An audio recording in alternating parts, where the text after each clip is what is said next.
Acordei e a casa estava vazia. Meu filho e minha nora tinham vendido todos os meus móveis e viajado.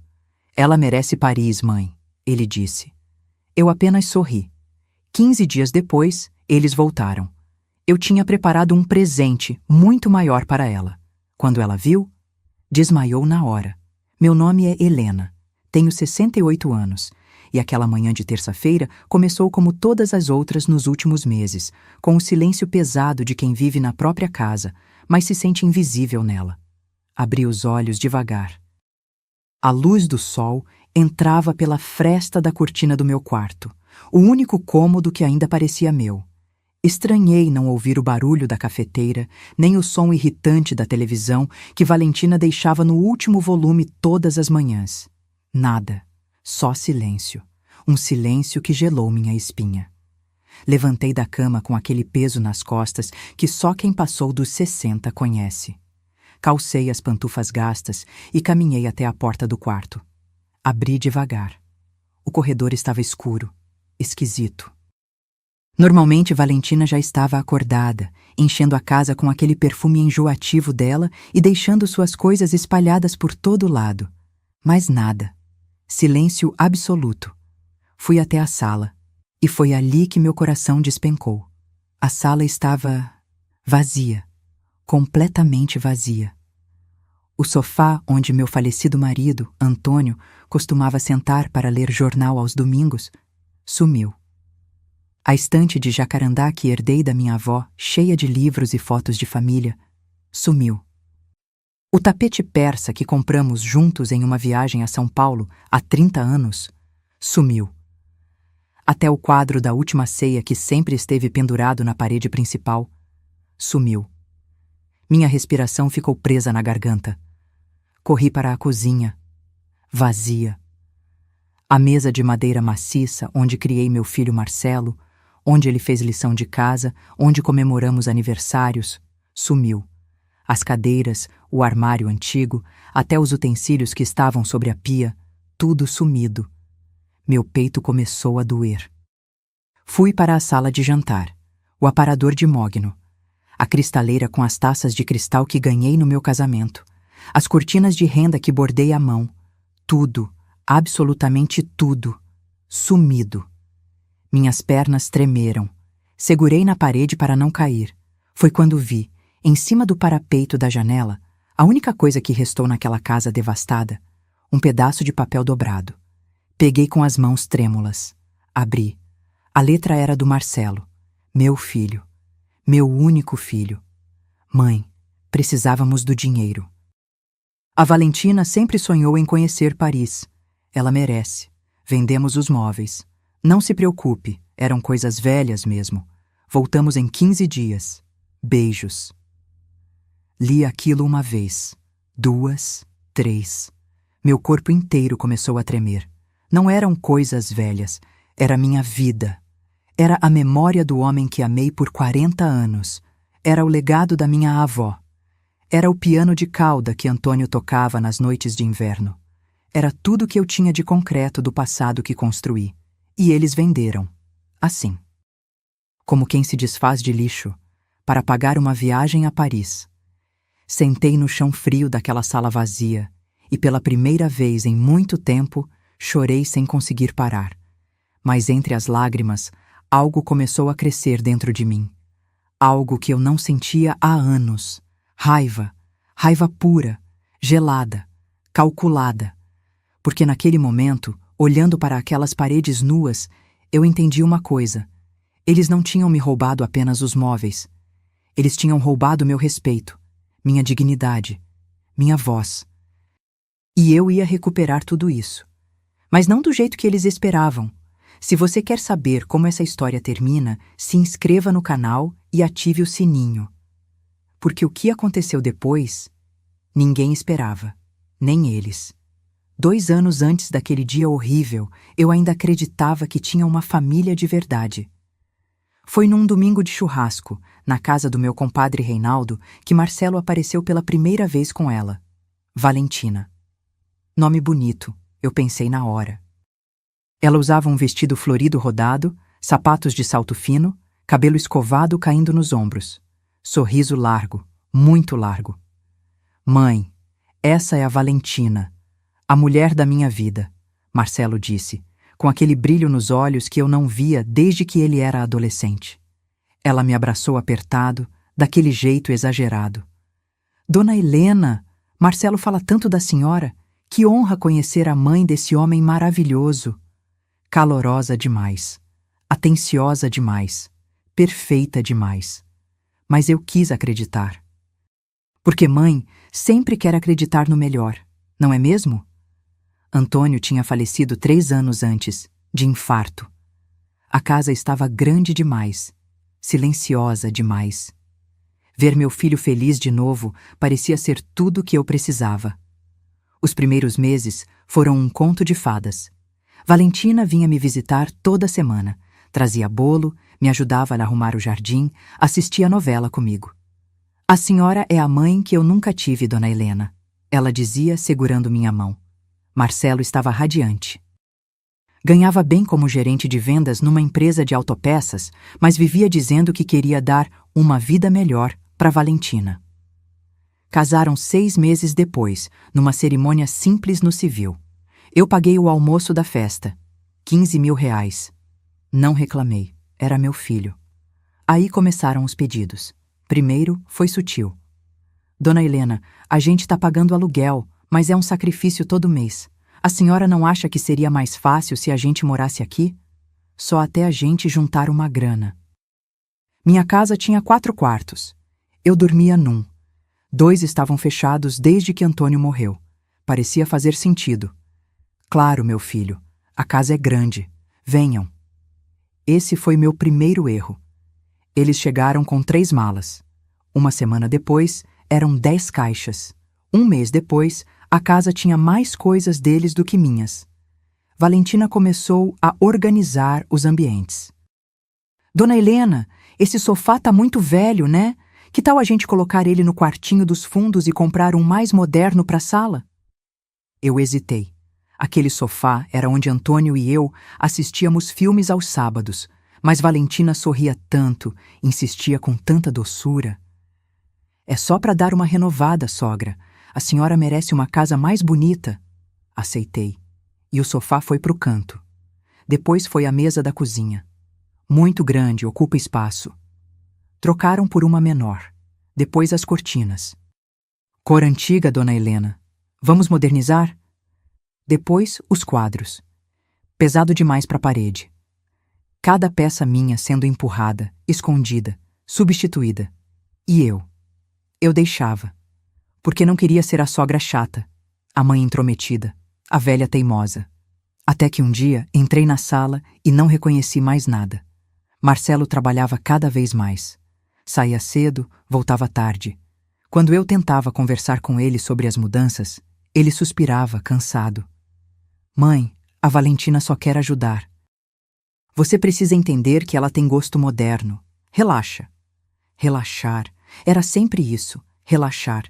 E os pedidos de dinheiro começaram. Dona Helena, o carro quebrou. A senhora pode emprestar 5 mil? A gente devolve mês que vem. Nunca devolveram. Sogra, a Valentina precisa de um tratamento dentário urgente. 15 mil. É saúde, né? Paguei. Nunca vi recibo. Mãe, a empresa está devendo salário.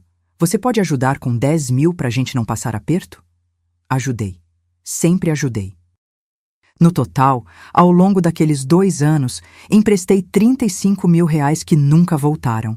E a cada empréstimo, Valentina ficava mais à vontade, mais dona, mais poderosa. Comecei a ser tratada como visita na minha própria casa. Dona Helena, a senhora pode jantar no quarto hoje? É que vamos receber uns amigos aqui na sala.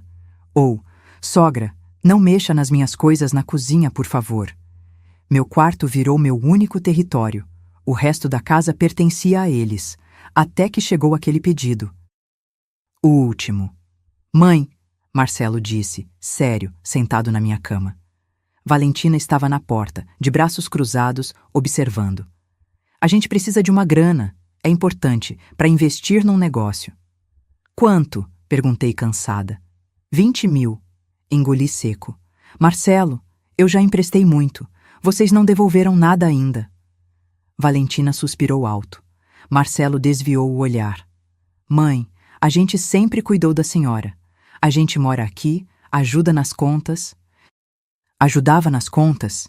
Eu pagava água, luz, gás, internet, comida, tudo, mas não disse nada, porque já tinha aprendido. Minha voz não importava mais. Neguei os 20.000 e a casa ficou gelada. Uma semana depois, acordei naquela terça-feira. E eles tinham levado tudo. Ninguém acorda um dia e percebe que perdeu a própria casa. Isso acontece devagar. Tão devagar que quando você finalmente enxerga, já é tarde demais.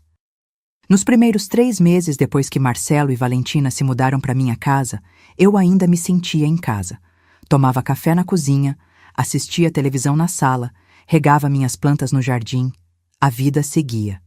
Mas aí começaram as mudanças sutis. Valentina acordava antes de mim, sempre. E quando eu descia para tomar café, ela já estava lá, dona de tudo. Café do jeito dela, pão do jeito dela, até a disposição das xícaras no armário tinha mudado. Bom dia, sogra! Ah, desculpa, reorganizei aqui. É que estava muito bagunçado. Bagunçado. Minha cozinha, do jeito que organizei por 40 anos, era bagunçada para ela. Engoli seco. Sorri. Tudo bem, minha filha. Mas não estava tudo bem, porque no dia seguinte, quando fui pegar minha caneca preferida, aquela de porcelana branca com flores azuis que Antônio me deu no nosso aniversário de 20 anos, ela não estava lá. Valentina, você viu minha caneca? Ah, aquela velha? Tava rachada, joguei fora. Comprei uma nova para a senhora, olha, moderninha. Rachada? Não estava rachada, estava perfeita, mas ela já tinha jogado fora. E não pediu minha opinião. Foi aí que percebi. Ela não estava ajudando. Ela estava tomando. Nas semanas seguintes, foi como assistir uma invasão em câmera lenta. Valentina redecorando só um cantinho da sala. Depois a sala inteira. Depois o corredor. Minhas almofadas bordadas à mão sumiram. Ah, sogra, doei para uma brechó. Tavam muito antigas. Antigas. Eu tinha feito aquilo com minhas próprias mãos. As cortinas de linho que herdei da minha mãe foram substituídas por persianas de plástico. Mais prático, dona Helena. Os tapetes que compramos em viagens foram enrolados e jogados no quartinho dos fundos. Juntam muita poeira. Minhas coisas foram sendo empurradas, espremidas, escondidas, até sumirem completamente. E eu ficava cada vez mais dentro do meu quarto, porque toda vez que eu saía, Valentina estava lá, mudando, organizando, apagando minha presença daquela casa. Até minhas fotos de família começaram a desaparecer das paredes. Coloquei num álbum para a senhora, tá guardadinho. É que a parede estava muito poluída. Poluída. Minha família era poluição visual para ela. Marcelo? Ah, Marcelo tinha virado um fantasma. Saía para trabalhar às 7 da manhã, voltava às 10 da noite. Jantava, tomava banho, dormia. Fim. Nos fins de semana, ficava grudado no celular ou saía com Valentina para resolver coisas. Quando eu tentava conversar com ele sobre as mudanças, ele me cortava com pressa. Mãe, a Valentina só quer ajudar. Você está sendo teimosa. Teimosa. Eu era teimosa porque queria minha casa do jeito que sempre foi. Comecei a me sentir pequena, apagada, como se eu fosse a intrusa, e os pedidos de dinheiro continuavam chegando, sempre com aquela vozinha doce de Valentina ou com Marcelo vindo todo sem jeito. Sogra, deixa eu te pedir uma coisa. É que tô precisando de um dinheiro para uns exames. Mãe, a gente tá apertado esse mês. Você pode ajudar com uns 3.000? E eu ajudava. Sempre. Porque mãe é assim, né?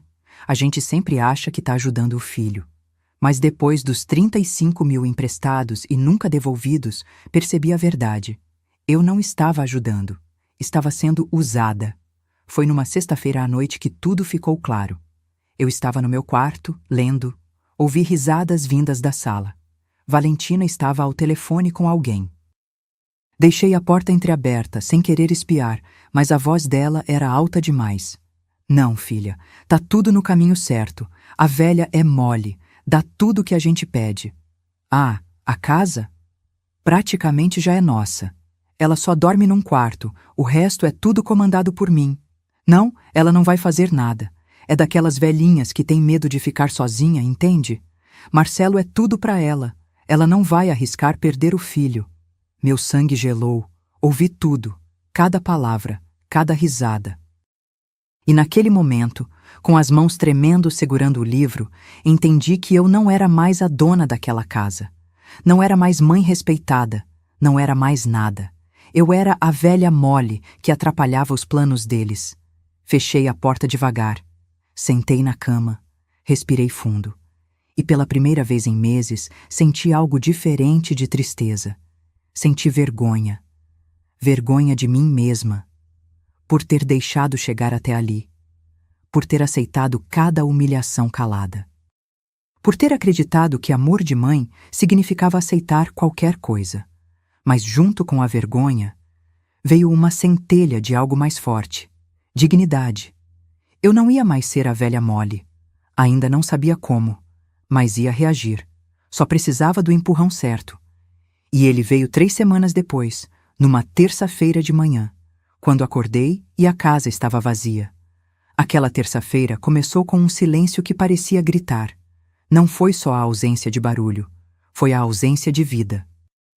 Sabe quando você sente que algo está errado antes mesmo de abrir os olhos? Foi assim. Levantei da cama com o coração já acelerado, calcei as pantufas, abri a porta do quarto, o corredor estava escuro, frio, nenhum cheiro de café, nenhum som de televisão. Nada.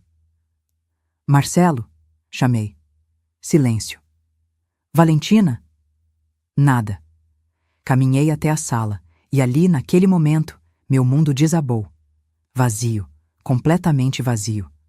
O sofá cinza que Valentina tinha comprado e colocado no lugar do meu, sumiu.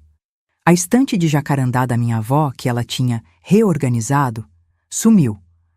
O aparador de mogno que resistiu por 3 gerações na minha família, sumiu. Entrei na sala de jantar. A mesa, as cadeiras, o lustre, tudo sumido. Minha respiração estava presa. Fui até a cozinha.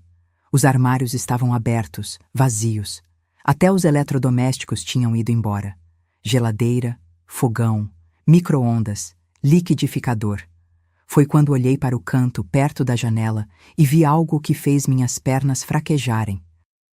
O armário de parede onde eu guardava as roupas do Antônio. Aquelas que não consegui doar. A camisa xadrez que ele usava aos domingos. O casaco de couro que usei no velório dele. As gravatas. Tudo estava aberto, vazio. Eles levaram até as roupas do meu marido morto. Caí de joelhos ali mesmo, na cozinha fria e vazia, e um grito saiu do fundo da minha garganta. Um grito que eu segurava há meses, há anos talvez. Como eles puderam? Fiquei ali, não sei por quanto tempo, tentando processar o absurdo. Até que vi, no parapeito da janela, o único lugar que ainda tinha algo, um papel dobrado. Levantei com dificuldade. Peguei o papel, abri. A letra era do Marcelo. Desenhada, calma, sem pressa. Como se ele estivesse escrevendo uma receita de bolo e não destruindo minha vida. Mãe, desculpa fazer assim, mas não tinha outro jeito. Você nunca ia entender. A Valentina sempre sonhou em conhecer Paris. Ela merece.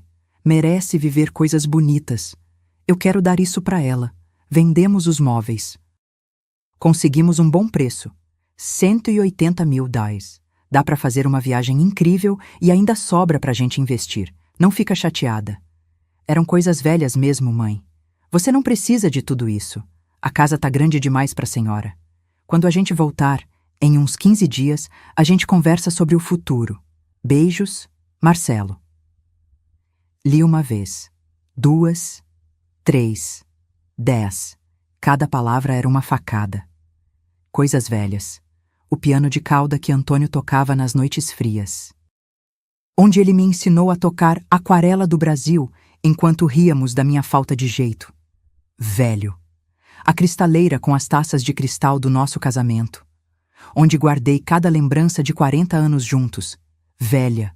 Os álbuns de fotos, as primeiras roupinhas do Marcelo bebê, as cartas que Antônio me escreveu quando namorávamos. Velhas. Minha vida era velha para ele. Peguei o telefone tremendo, liguei para o celular do Marcelo. Tocou, tocou, tocou, atendeu. Oi, mãe. A voz dele estava alegre. Leve. Ouvi vozes ao fundo, risadas, música. Marcelo, minha voz saiu quebrada. O que vocês fizeram? Ah, mãe, você viu o bilhete, né? Olha, eu sei que é meio chocante no começo, mas... Vocês venderam tudo, tudo, Marcelo, até as roupas do seu pai. Silêncio do outro lado. Depois, um suspiro irritado. Mãe, não exagera. A gente vendeu os móveis.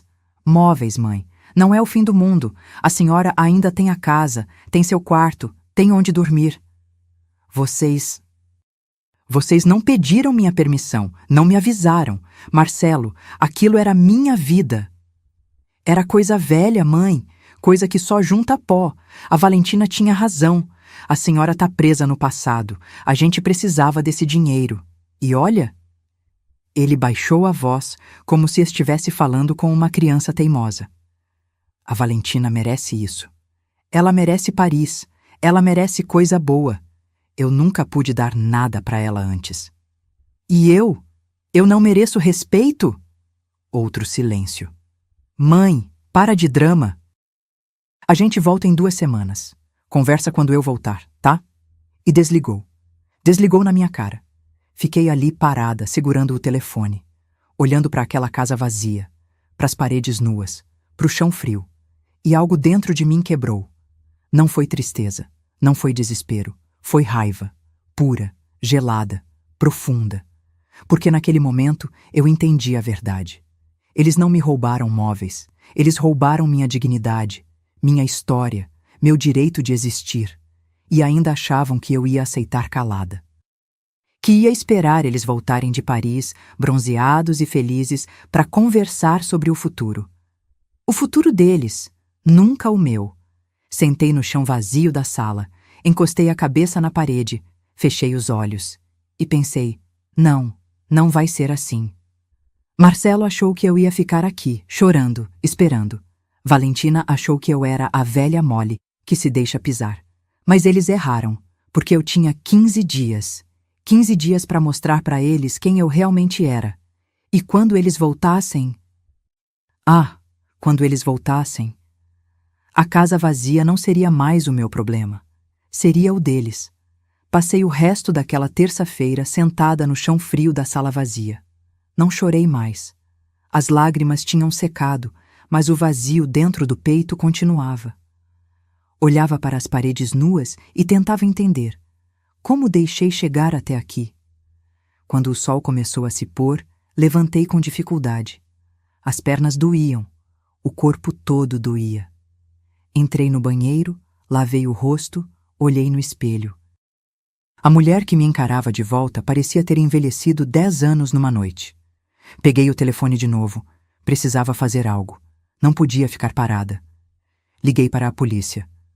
Polícia Militar, boa noite. Boa noite. Eu preciso fazer um boletim de ocorrência. Roubaram minha casa. Quer dizer, venderam meus móveis sem minha permissão. A senhora pode vir até a delegacia? Sim, posso. Fui. Peguei um táxi, porque até meu carro velho tinha sido emprestado para o Marcelo há 6 meses e nunca voltou. Na delegacia, um policial me atendeu com aquele olhar cansado de quem já viu de tudo. Contei a história. Ele anotava, pausado. Quando terminei, ele suspirou. Olha, dona Helena, tecnicamente ele é seu filho. Morava na casa. Pela lei não é exatamente roubo. É uma questão familiar. Como assim não é roubo? Ele vendeu tudo sem meu consentimento. Eu entendo a senhora. Mas sem uma procuração revogada, sem provas de que houve coação, fica difícil. O melhor é resolver isso na justiça. Procure um advogado. Saí de lá arrasada, sem esperança, sem rumo. Voltei para casa vazia de táxi. O motorista tentou conversar, mas não respondi. Não conseguia. Quando entrei em casa de novo, o silêncio era ainda pior. Porque agora eu sabia. Ninguém ia me ajudar. Ninguém ia fazer justiça por mim. Sentei na beirada da cama, a única coisa que eles não levaram, porque era onde eu dormia, e fiquei ali, olhando pro nada. Foi quando ouvi a campainha tocar. Levantei devagar, desconfiada. Abri a porta. Era a Dona Célia, minha vizinha de mais de 20 anos. Baixinha, cabelos grisalhos presos num coque, óculos de grau grosso. Ela segurava uma marmita. Helena, pelo amor de Deus, o que aconteceu aqui? Vi um caminhão de mudança ontem à noite. Achei estranho. Eles venderam tudo, Célia. O rosto dela ficou pálido. Venderam? Como assim venderam? Marcelo e a Valentina pegaram tudo, venderam e foram para Paris. Dona Célia entrou sem pedir licença, olhou a casa vazia e colocou a mão na boca, chocada. Jesus Cristo! Helena, isso é absurdo! Você foi na polícia? Fui. Disseram que é questão de família, que eu tenho que resolver com um advogado. Ela balançou a cabeça, indignada. Colocou a marmita na bancada da cozinha, puxou uma cadeira de plástico que estava no quintal e me fez sentar. Come. Você precisa comer. Obedeci. Nem senti o gosto da comida. Mas engoli. Célia ficou ali, olhando para mim com aquela expressão que misturava pena e raiva. Então ela disse algo que mudou tudo. Helena, tem uma coisa que você precisa saber. Levantei os olhos. Sobre a Valentina. Meu coração acelerou. O quê? Célia puxou a cadeira para perto, baixou a voz como se as paredes pudessem ouvir. Uns meses atrás, eu estava no mercado. Ouvi duas mulheres conversando no corredor de limpeza. Uma delas comentou sobre uma moça que tinha aplicado um golpe na própria mãe. Vendeu os móveis da casa da velhinha e sumiu com o dinheiro. A moça se chamava Valentina.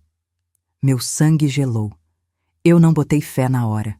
Pensei, deve ter mais de uma Valentina por aí. Mas depois, quando vi ela saindo da sua casa, sempre toda arrumada, gastando dinheiro como se estivesse abrindo uma torneira, comecei a desconfiar. Célia. Helena, pesquisa o nome dela na internet. Valentina Cristina Moraes. Pesquisa. Peguei o celular com as mãos tremendo, abri o navegador, digitei o nome completo dela, e o que apareceu me fez perder o ar. Notícias. Várias notícias. Mulher é investigada por golpe contra a idosa em Goiânia. Nora vende bens da sogra e desaparece com dinheiro. Família denuncia golpista que se passa por nora carinhosa. Cliquei numa das matérias. E lá estava ela, a foto dela, Valentina, mais nova, cabelo diferente. Mas era ela. A matéria dizia que ela tinha aplicado o mesmo golpe em pelo menos 3 famílias. Entrava como namorada, conquistava a confiança, casava, morava na casa, vendia tudo e sumia. A última vítima tinha sido a própria mãe dela, uma senhora de 72 anos que ficou sem nada. Denunciou a filha, mas Valentina fugiu para outra cidade antes da polícia agir. E essa outra cidade era aqui, onde eu morava, onde ela conheceu meu filho. Senti a sala girar. Ela fez isso com a própria mãe. Célia assentiu, séria. E agora fez com você. Fiquei em silêncio, processando, tentando entender. Marcelo sabia? Era possível que meu filho soubesse e tivesse aceitado mesmo assim? Ou ele era só mais uma vítima dela? Um idiota apaixonado, cego, manipulado? Não importava, porque naquele momento, olhando para aquelas notícias na tela do celular, algo dentro de mim acordou. Não era mais só raiva, era determinação. Valentina achou que eu era mais uma velha indefesa, mais uma vítima fácil. Ela errou, porque eu tinha 15 dias. 15 dias até eles voltarem, e eu não ia desperdiçar um segundo. Olhei para Célia. Você pode me ajudar? Ela sorriu. Um sorriso pequeno, mas firme. Pode apostar que sim. E foi ali, naquela cozinha vazia, com a única vizinha que se importou, que o plano começou a nascer. Eles me tiraram tudo, mas esqueceram de uma coisa. Eu ainda tinha minha mente, minha vontade e recursos que eles nem imaginavam. Quando Marcelo e Valentina voltassem de Paris, eles não iam encontrar a velha Molly chorando num canto. Iam encontrar uma mulher que tinha preparado o maior presente da vida deles. E esse presente ia doer. Muito. Na quarta-feira de manhã, acordei com um propósito que não sentia há anos. Não era mais raiva cega. Era clareza, frieza, estratégia. Tomei banho, me arrumei, passei batom pela primeira vez em meses. Olhei no espelho e disse para mim mesma: você tem 15 dias, use cada minuto. A primeira ligação foi para o Dr. Augusto Ferreira, um advogado que Antônio conhecia há décadas. Ele tinha ajudado com o inventário quando meu marido morreu. Era sério, competente, direto. Dona Helena, quanto tempo? Como posso ajudá-la? Contei tudo, do começo ao fim. A invasão silenciosa, os empréstimos, a venda dos móveis, a viagem para Paris. Ele ouvia em silêncio, só interrompendo para fazer perguntas pontuais. Quando terminei, ele suspirou fundo. Dona Helena, legalmente é complicado. Ele é seu filho, morava na casa. Não tinha uma procuração revogada ou divisão formal de bens. Mas o quê? A casa está em nome de quem? Meu, só meu. Quando Antônio morreu, deixou tudo para mim. Marcelo nunca foi incluído na escritura. Silêncio do outro lado. Então, a casa é inteiramente sua. Nenhuma parte dela pertence ao Marcelo, correto? Sim. E você tem quanto de patrimônio além da casa? Respirei fundo. Era hora de revelar o que nem Marcelo sabia. Tenho uma conta poupança que Antônio deixou. Ele não colocou no inventário porque tinha aberto em sigilo, como reserva de emergência, 420 mil reais. Ouvi Dr. Augusto prender a respiração. Dona Helena, seu filho sabe disso? Não, nunca contei. Antônio fez questão de deixar separado justamente para eu ter segurança. Ele sempre disse: Helena, se um dia você precisar recomeçar, use isso. Entendi. E quanto vale a casa hoje no mercado? A última avaliação, há 2 anos, foi 800 mil, mas o bairro valorizou. Deve estar perto de 890 mil. Silêncio novamente. Depois, Dr. Augusto disse pausado: Dona Helena, eu vou ser direto com a senhora. Legalmente, processar o Marcelo pela venda dos móveis vai ser longo, caro e desgastante. Pode levar anos. E no fim, mesmo que ganhe, ele provavelmente não tem como devolver o dinheiro. Ele gastou tudo em Paris. Meu coração apertou. Então não tem o que fazer? Eu não disse isso. Como assim? A casa é sua, totalmente sua. E a senhora tem recursos. Então, a minha sugestão é diferente. Estou ouvindo. Venda a casa, imediatamente, antes deles voltarem. Mude-se. Compre algo menor, confortável, só para a senhora. E proteja o dinheiro que sobrar de forma que eles nunca possam tocar, nem na justiça. Fiquei em silêncio. E quanto ao testamento? Ele continuou. A senhora tem um? Tenho, mas tá velho. Deixa tudo pro Marcelo. Então vamos fazer outro, urgente, deserdando ele. E vou incluir cláusulas de proteção para que ele não possa contestar. Posso fazer isso? Pode. Principalmente se documentarmos o que ele fez, as vendas, a falta de autorização, o abandono. Vou preparar tudo. Meu coração batia rápido. Aquilo era real. Eu podia fazer isso. Doutor Augusto, quanto tempo leva para vender uma casa? Depende. Com preço bom e comprador à vista, 1 semana, 10 dias no máximo. Então vamos começar agora. A senhora tem certeza? É uma decisão radical. Tenho. Total. Desliguei o telefone e, pela primeira vez em meses, sorri. Na quinta-feira, Dr. Augusto já tinha mobilizado tudo. Veio um corretor imobiliário avaliar a casa. Homem sério, de terno, tablet na mão. Caminhou pelos cômodos vazios, mediu, Anotou. Dona Helena, essa casa vale R$ 890 mil fácil.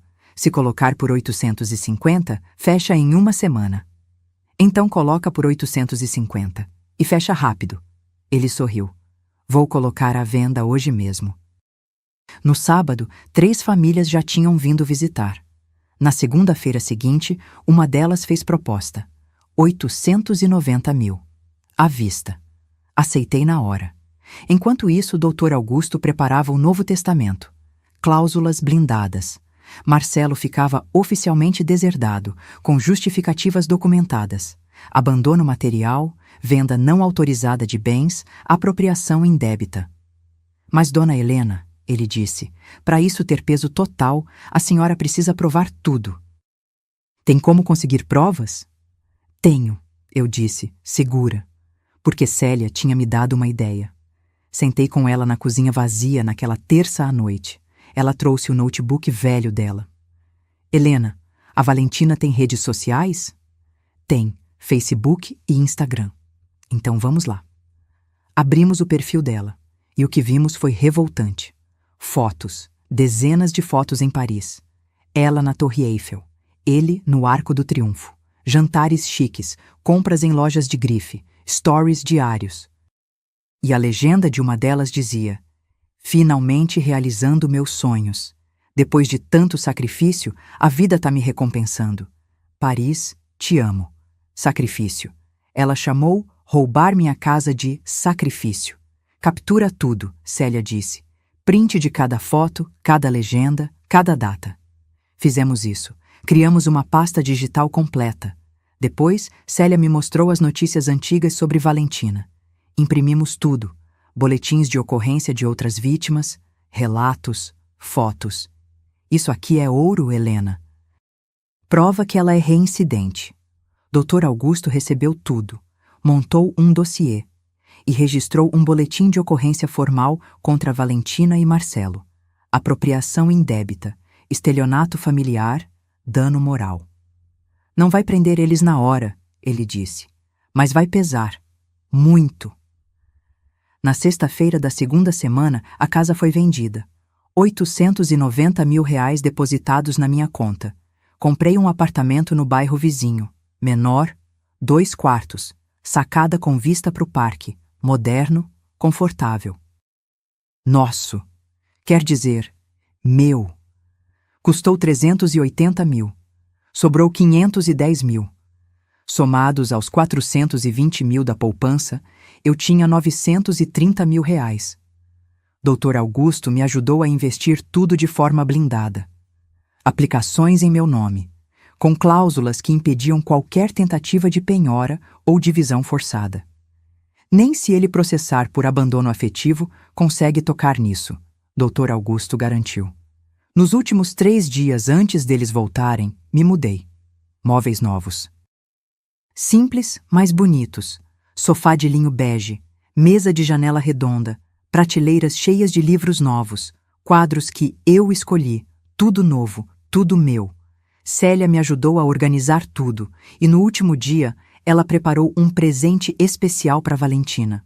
Uma pasta, grossa, organizada, com divisórias coloridas. Dentro, cópias das notícias sobre os golpes dela, prints das fotos de Paris, cópia do boletim de ocorrência, cópia do Novo Testamento, cópia da escritura da casa. Vendida. Notificação extrajudicial exigindo devolução dos 180 mil. Quando ela abrir isso, Célia disse sorrindo, vai cair para trás. Eu sorri também, porque pela primeira vez em anos eu estava no controle. Na noite antes deles chegarem, sentei na sacada do meu apartamento novo, tomando um chá de camomila. Olhei para a cidade iluminada lá embaixo, respirei fundo e pensei, amanhã eles voltam e descobrem que a velha Molly acordou.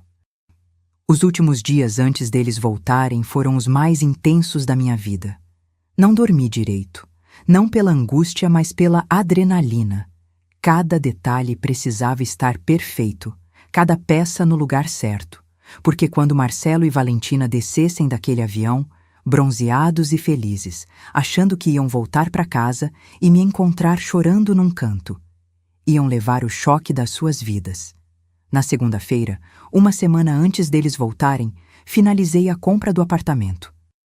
Assinei a escritura no cartório com o Dr. Augusto ao meu lado. A moça do cartório me cumprimentou com aquele sorriso burocrático. Parabéns pela nova casa, dona Helena. Nova casa, novo começo. O apartamento ficava no 10º andar de um prédio moderno, com portaria 24 horas, interfone, câmeras, segurança. Coisa que eu não tinha mais na minha antiga casa, que agora era de outra família. Nos dias seguintes, mobiliei tudo. Mas não com pressa, com gosto. Fui em lojas que nunca tinha entrado. Escolhi cada móvel, cada cor, cada detalhe. Comprei um sofá de linho bege, macio, confortável. Uma mesa de jantar redonda de madeira clara, com 4 cadeiras estofadas. Uma estante baixa e moderna para colocar meus livros e plantas. Quadros com paisagens suaves.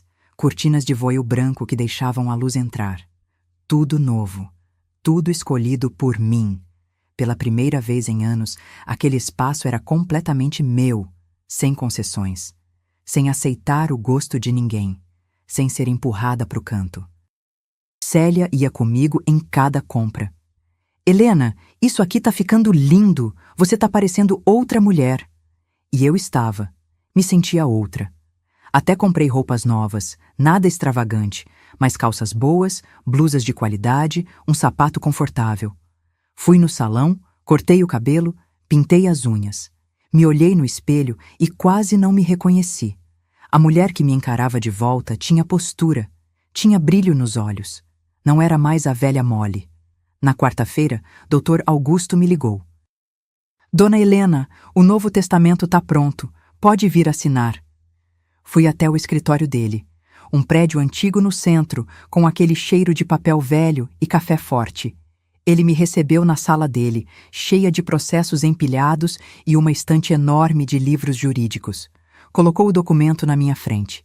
Leia com calma. Li cada palavra. O testamento era claro, direto.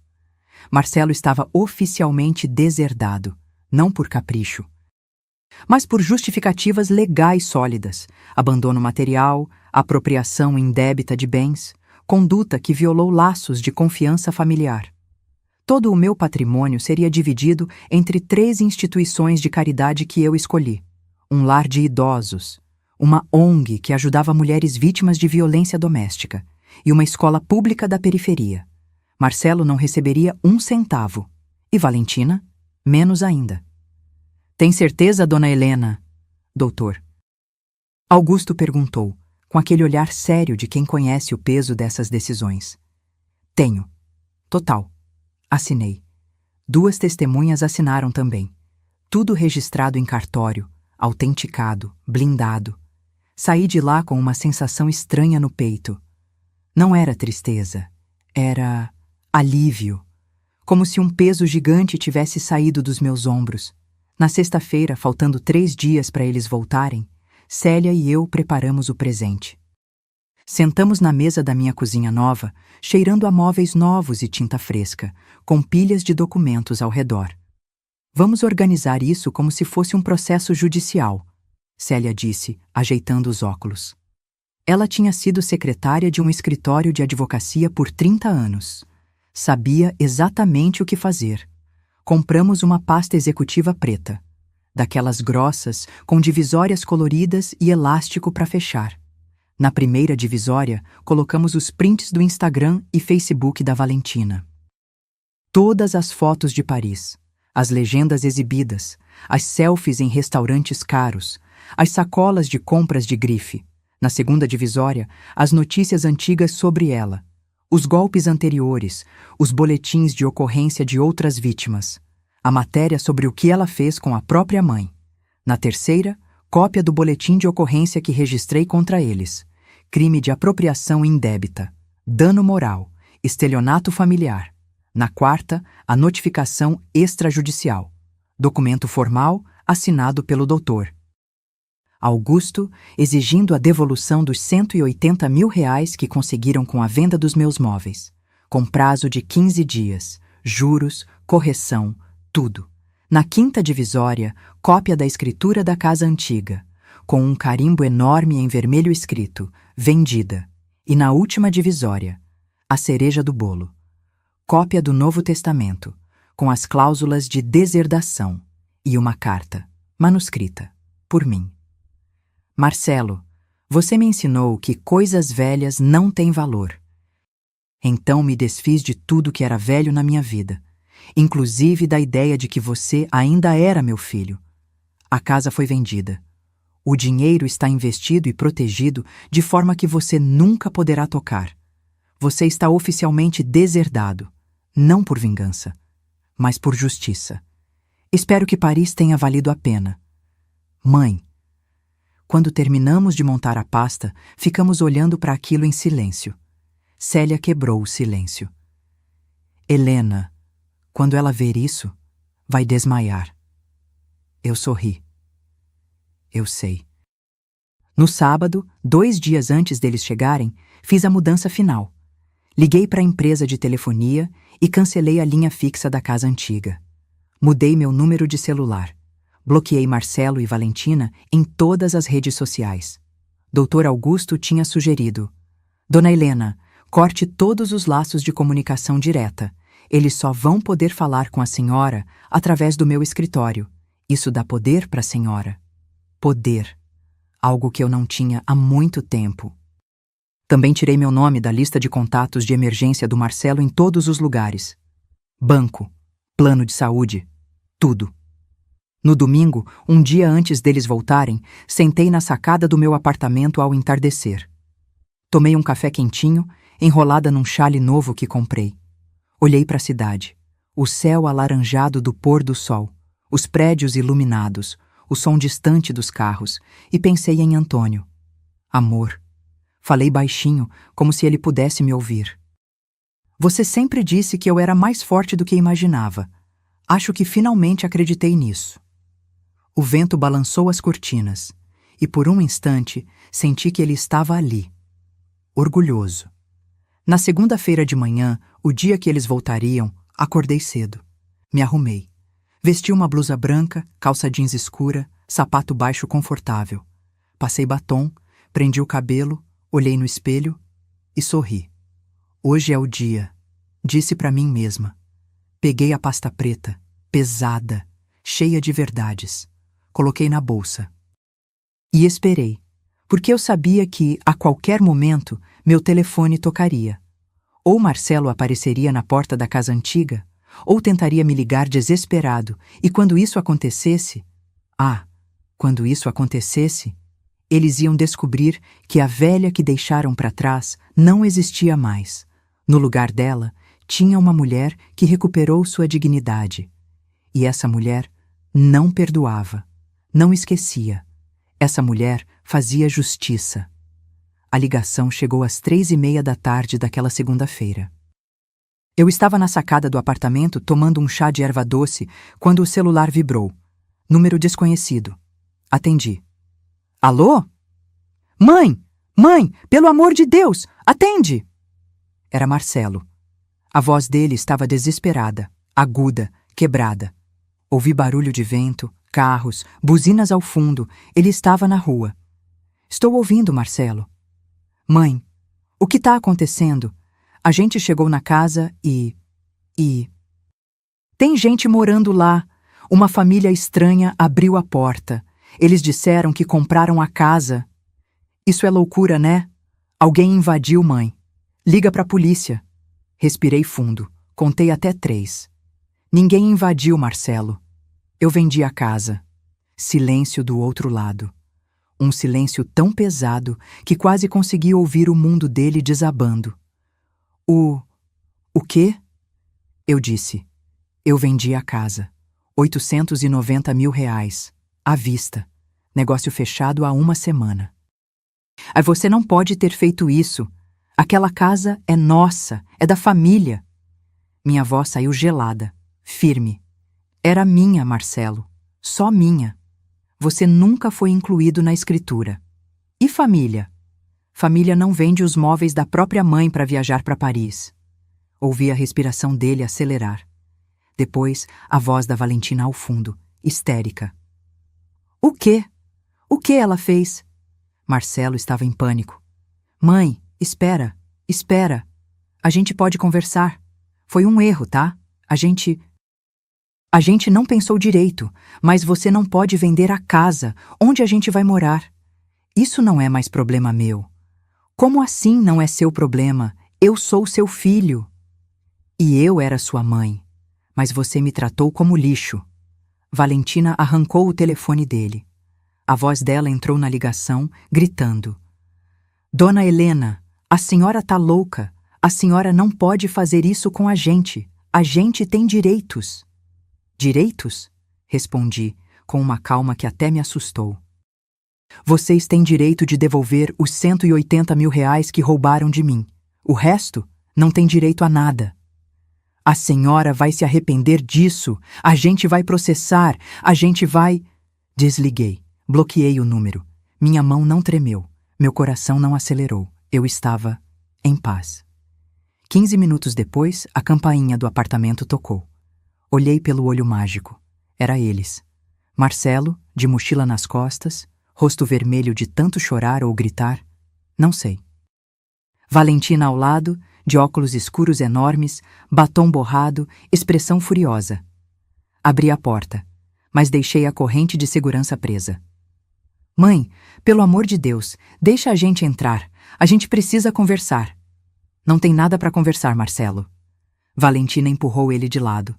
Dona Helena, a senhora tá fora de si. A senhora vendeu a casa sem avisar a gente? Isso é ilegal. Não é. A casa era minha. Totalmente minha. Tenho direito de vender quando quiser. Mas a gente morava lá. Moravam de favor, sem contrato, sem pagar nada. E em troca, venderam meus móveis. Marcelo tentou de novo, com aquela voz de menino chorão que ele usava quando queria algo. Mãe, por favor. A gente errou, tá bom? A gente errou. Mas você não pode fazer isso. Onde a gente vai dormir hoje? Não sei. Talvez num hotel. Com o dinheiro que sobraram dos 180 mil que vocês pegaram. Valentina explodiu. A senhora é uma velha cruel. A senhora sempre foi assim, egoísta, nojenta. Olhei nos olhos dela e sorri. Eu tenho um presente para você, Valentina. Que presente? Peguei a pasta preta que estava na mesa perto da porta. Passei pela fresta. Marcelo pegou, confuso. O que é isso? Abre. Ele abriu, começou a folhear, e o rosto dele foi perdendo a cor. Valentina arrancou a pasta das mãos dele, começou a ler. Virou as páginas, viu os prints de Paris, as notícias sobre os golpes dela. O boletim de ocorrência, a notificação extrajudicial, a escritura da casa, vendida. E quando chegou na última divisória, quando viu a cópia do testamento, ela ficou branca, completamente branca. Isso não pode ser verdade. É. E está registrado em cartório. Você tem 15 dias para devolver os 180 mil reais. Senão, vou entrar com processo criminal, apropriação indébita, estelionato, dano moral. Pode dar de 3 a 5 anos de prisão. Valentina começou a tremer. As pernas dela fraquejaram. E então, ela desmaiou. Caiu no corredor do prédio de costas, batendo a cabeça no chão. Marcelo gritou. Valentina! Valentina! Eu não me movi. Fiquei ali, parada, olhando. Um vizinho saiu do apartamento ao lado, assustado. Chama uma ambulância? Pode chamar, disse tranquila. Marcelo me olhou, desesperado, lágrimas escorrendo. Mãe, ajuda! Faz alguma coisa. Eu já fiz, Marcelo. Eu me ajudei. E fechei a porta. Fiquei do outro lado, ouvindo o barulho. Marcelo chorando. Valentina gemendo, acordando. A ambulância chegando. Vozes de vizinhos. Confusão. Mas eu não abri a porta de novo. Não porque eu era cruel, mas porque finalmente, depois de anos sendo pisada, humilhada, desrespeitada, eu tinha escolhido a mim mesma. 2 horas depois, recebi uma mensagem de número desconhecido. Era do Marcelo. Mãe, a Valentina tá no hospital. Ela teve um ataque de pânico. Os médicos disseram que é grave. Por favor. A gente precisa de dinheiro pro tratamento. Eu te imploro, a gente vai devolver tudo. Só me ajuda dessa vez. Li, reli e bloqueei o número, porque eu já tinha ajudado. Demais. E nunca recebi nada de volta. Só desprezo. Essa fase da minha vida tinha acabado. Sentei no sofá novo. Acendi a televisão. Preparei um jantar simples. Arroz, feijão, um filé de frango grelhado. Comi devagar, olhando pela janela. A cidade iluminada lá fora. A vida seguindo. E pensei, eu sobrevivi. Não era vitória. Não era vingança. Era liberdade. Na manhã seguinte, terça-feira, acordei com o sol entrando pela janela do meu quarto. Pela primeira vez em meses, não acordei com aquele peso no peito. Não acordei pensando, o que eles vão fazer hoje? Ou, será que vou ter paz? Acordei leve. Tomei café tranquila. Pão na chapa com manteiga. Café coado. Sentei na sacada, de roupão, olhando a cidade acordar. E foi ali, naquele momento de paz, que a campainha tocou de novo. Não eram nem 9 da manhã. Olhei pelo olho mágico. Marcelo. Sozinho dessa vez. Olheiras fundas. Barba por fazer. Roupas amarrotadas. Ele parecia ter envelhecido 10 anos numa noite. Hesitei, mas abri a porta, sem tirar a corrente. O que você quer, Marcelo? Ele me olhou com aqueles olhos vermelhos, inchados de tanto chorar. Mãe, só quero conversar. 5 minutos, por favor. Fiquei em silêncio, pensando. Depois, tirei a corrente. Abri a porta. Ele entrou devagar, olhando ao redor. Viu os móveis novos, a decoração clean, as plantas nas prateleiras, os quadros na parede. Você refez tudo. Refiz minha vida, Marcelo. Coisa que vocês tentaram destruir. Ele baixou a cabeça. Sentou no sofá sem pedir licença, como se as pernas não aguentassem mais. Cobriu o rosto com as mãos e começou a chorar. Não foi choro de manipulação. Foi choro de quem finalmente entendeu a merda que fez. Fiquei de pé, de braços cruzados, olhando. Mãe, eu sou um idiota. Eu sou um idiota completo. Não respondi. Eu deixei ela me controlar. Desde o começo. A Valentina, ela sabia exatamente o que dizer, como dizer. Ela me fez acreditar que a senhora era o problema, que a senhora era antiquada, que estava prendendo a gente. E você acreditou. Eu acreditei! Ele gritou desesperado. Porque eu sou fraco. Porque eu estava sozinho. Porque depois que o pai morreu, eu me senti perdido e ela apareceu e me fez sentir importante de novo. Silêncio. Ele enxugou o rosto com a manga da camisa, respirou fundo e continuou, com a voz quebrada. Quando a gente voltou de Paris ontem, quando vi aquela família estranha na nossa casa, eu entrei em pânico, mas não era pela casa. Era porque eu percebi. A senhora tinha razão. A gente fez uma coisa horrível. E a Valentina? Ele parou. Engoliu seco. A Valentina o quê? Perguntei, fria. Ela sumiu. Como assim sumiu? Ela saiu do hospital de madrugada, pegou a mochila dela e sumiu. Deixou um bilhete dizendo que não ia ficar para pagar pelas consequências. Ela me largou, mãe. Olhei para ele e não senti pena. Senti nada.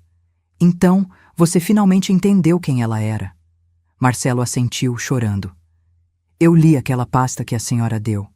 Vi as notícias, os golpes, o que ela fez com a própria mãe dela. Jesus Cristo, mãe, eu coloquei aquela mulher dentro da nossa casa. Da minha casa, corrigi. E sim, você colocou. Ele me olhou com desespero. Mãe. Eu sei que eu não mereço perdão. Eu sei. Mas por favor me ajuda. Eu não tenho para onde ir. Eu não tenho nada. Você tem o dinheiro de Paris, o que sobrou dos 180 mil. Não sobrou nada, mãe. A Valentina gastou tudo. Hotéis caros, restaurantes, compras. Ela dizia que a gente merecia e eu deixei, porque eu sou um idiota. Respirei fundo. Fui até a cozinha. Peguei um copo de água. Bebi devagar. Voltei para a sala. Marcelo, você quer que eu faça o quê? Me deixa ficar aqui, só uns dias, até eu me organizar, até eu arrumar um emprego melhor, juntar dinheiro. Não. Ele piscou chocado. O quê? Eu disse não. Você não vai ficar aqui. Mas, mãe... Não, Marcelo. Minha voz saiu mais alta do que eu esperava. Você me deixou sozinha naquela casa vazia. Você vendeu as memórias do seu pai. Você me tratou como se eu fosse nada. E agora quer que eu te acolha? Como se nada tivesse acontecido. Eu tô arrependido. Arrependimento não devolve o piano do seu pai. Não devolve a cristaleira da minha avó. Não devolve as roupas do Antônio que vocês venderam como se fossem trapos. Ele se levantou, desesperado. Mãe, eu imploro. Senta. Ele sentou. Fui até o quarto. Peguei uma pasta, menor que a outra. Voltei para a sala. Coloquei na mesa de centro, na frente dele. O que é isso? Abre. Ele abriu. Dentro tinha uma cópia do Novo Testamento. A carta manuscrita que escrevi. E mais uma coisa. Um documento do Dr. Augusto. Você está deserdado, Marcelo. Oficial, registrado, irreversível. Quando eu morrer, você não vai receber nada, nem um centavo, nem essa colher de café, nada. O rosto dele se desfez. Mãe. E tem mais. Tem uma notificação extrajudicial exigindo devolução dos 180 mil. Se você não pagar em 15 dias, eu processo. Criminal. Você vai responder por apropriação indébita. Pode dar cadeia. Mas eu não tenho esse dinheiro. Então arruma. Vende o que tiver, pega empréstimo, trabalha. Faz o que a Valentina deveria ter feito, enfrenta as consequências. Ele ficou olhando para mim como se eu fosse uma estranha. E talvez eu fosse. Porque a mãe que ele conhecia, aquela que aceitava tudo calada, que perdoava sempre, que se anulava, tinha morrido naquela terça-feira, quando acordei e a casa estava vazia. No lugar dela, nasceu uma mulher que escolheu a própria dignidade. Marcelo levantou, tremendo, pegou a pasta, caminhou até a porta, parou, olhou para trás. Eu te amo, mãe. Mesmo depois de tudo, eu te amo. Olhei nos olhos dele e disse com uma calma assustadora. Eu também te amava, Marcelo. Mas amor não é permitir abuso. Amor não é aceitar desrespeito. E você me ensinou isso da pior forma possível. Ele abriu a porta, saiu. E eu fechei. Não tranquei na hora. Fiquei ali, parada, ouvindo os passos dele se afastarem pelo corredor. Ouvi o elevador abrir, fechar, descer. E então, silêncio. Tranquei a porta. Voltei para a sacada, sentei, olhei para a cidade e chorei. Mas não era choro de dor, era choro de alívio, porque pela primeira vez na vida eu tinha colocado limites, tinha dito não. Tinha escolhido a mim. E isso era liberdade. 3 meses se passaram desde aquele dia. 3 meses de silêncio, de paz, de reconstrução. Marcelo tentou me ligar mais algumas vezes. Sempre de números diferentes. Deixou mensagens, algumas desesperadas. Outras raivosas, outras pedindo perdão. Bloqueei todos. Dr. Augusto cuidou de tudo. Manteve contato formal através do escritório dele. Marcelo não conseguiu pagar os 180 mil reais. Não tinha como. Valentina tinha sumido com tudo.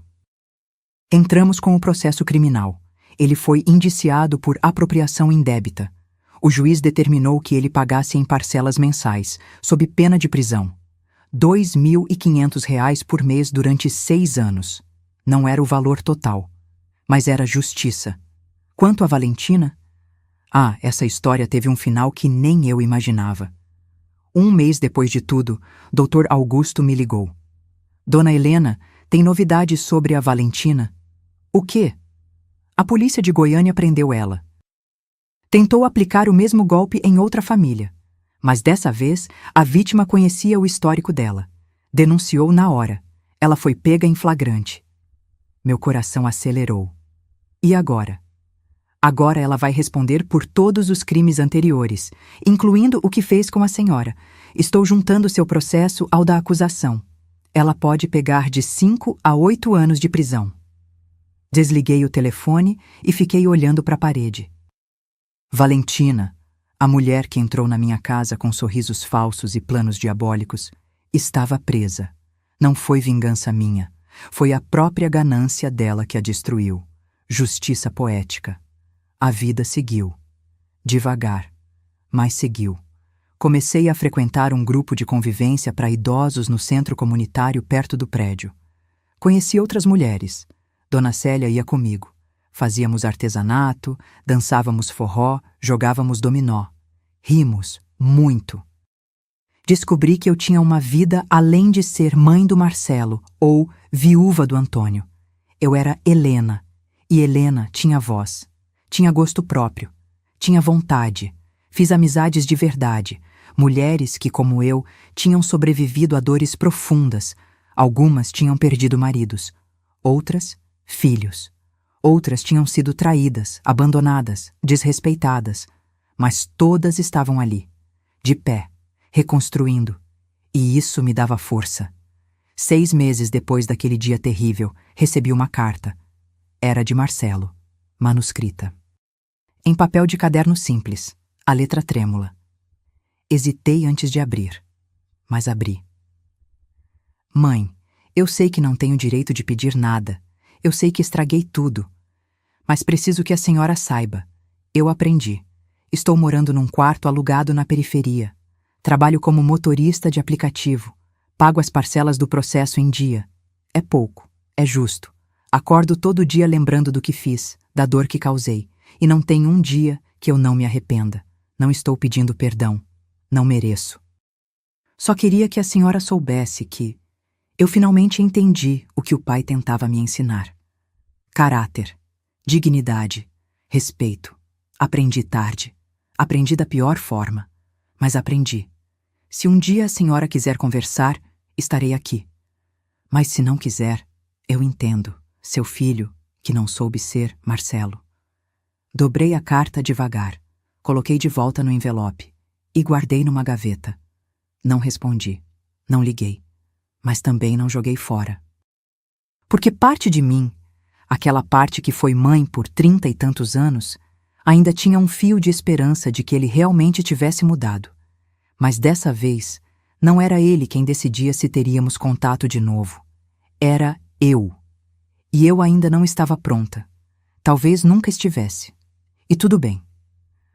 1 ano depois daquele dia horrível, no aniversário de 69 anos, fiz uma festa no meu apartamento. Convidei as amigas do grupo de convivência.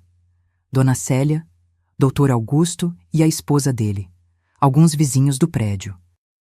Decorei tudo com balões coloridos. Fiz brigadeiro, bolo de chocolate, coxinha, quibe. Coloquei música, dancei. Ri até doer a barriga.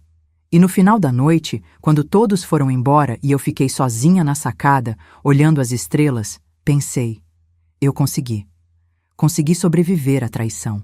Consegui reconstruir minha vida. Consegui escolher a mim mesma. Peguei o celular, abri as fotos, olhei uma foto antiga. Eu e Antônio, no nosso aniversário de casamento. Ele me abraçando por trás. Eu sorrindo. Amor, sussurrei. Eu fiz o que você sempre me disse para fazer. Eu me levantei. O vento balançou as cortinas. E eu senti, não sei explicar, mas senti que ele estava orgulhoso. Hoje, 2 anos depois daquele pesadelo, minha vida é completamente diferente. Acordo quando quero. Tomo café na sacada. Leio livros, viajo de vez em quando. Pequenas viagens, nada extravagante, mas minhas. Cuido das minhas plantas, faço aulas de pintura, tenho amigas verdadeiras. E mais importante, tenho paz. O dinheiro que guardei está intacto, protegido, investido. Gera uma renda que me sustenta confortavelmente. Não preciso de ninguém. Marcelo continua pagando as parcelas do processo. Nunca mais tentou contato direto. só através do advogado. E eu? Eu continuo firme na minha decisão, porque não é sobre vingança, não é sobre crueldade, é sobre dignidade, é sobre ensinar que amor não significa aceitar abuso, que família não é desculpa para desrespeito, que perdão não é obrigatório quando não há mudança real.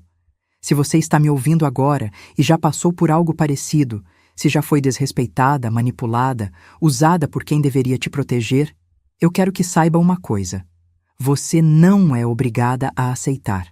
Você não é cruel por colocar limites.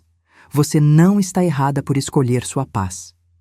Eu passei 68 anos da minha vida acreditando que ser boa mãe, boa esposa, boa pessoa significava me anular, aceitar tudo, perdoar sempre. Mas aprendi, do jeito mais doloroso possível, que não. Ser boa não é ser capacho. Ser amorosa não é ser idiota. E colocar limites não é egoísmo. É sobrevivência. Hoje, olho no espelho e vejo uma mulher que se respeita, que se valoriza, que sabe o próprio valor. E isso não tem preço. Eles me tiraram os móveis, pensaram que estavam me tirando tudo. Mas esqueceram de uma coisa: nunca conseguiriam tirar minha essência, minha força, minha capacidade de renascer. E quando finalmente entendi isso, quando finalmente me levantei daquele chão frio e vazio, eu não estava mais destruída, eu estava livre. E você? Já precisou escolher entre agradar alguém ou se respeitar? Já teve que colocar limites em quem você ama? Deixe nos comentários de onde você está assistindo. Quero saber que você não está sozinha nessa jornada. Se essa história tocou seu coração, se você sentiu cada palavra como se fosse sua, deixe seu like, se inscreva no canal e compartilhe com alguém que precise ouvir isso. Porque histórias como essa não são só minhas. São de todas nós que, um dia, precisamos escolher entre afundar ou voar. E eu escolhi voar. Meu nome é Helena. Tenho 70 anos. E essa é a história de como aprendi que nunca é tarde para recomeçar.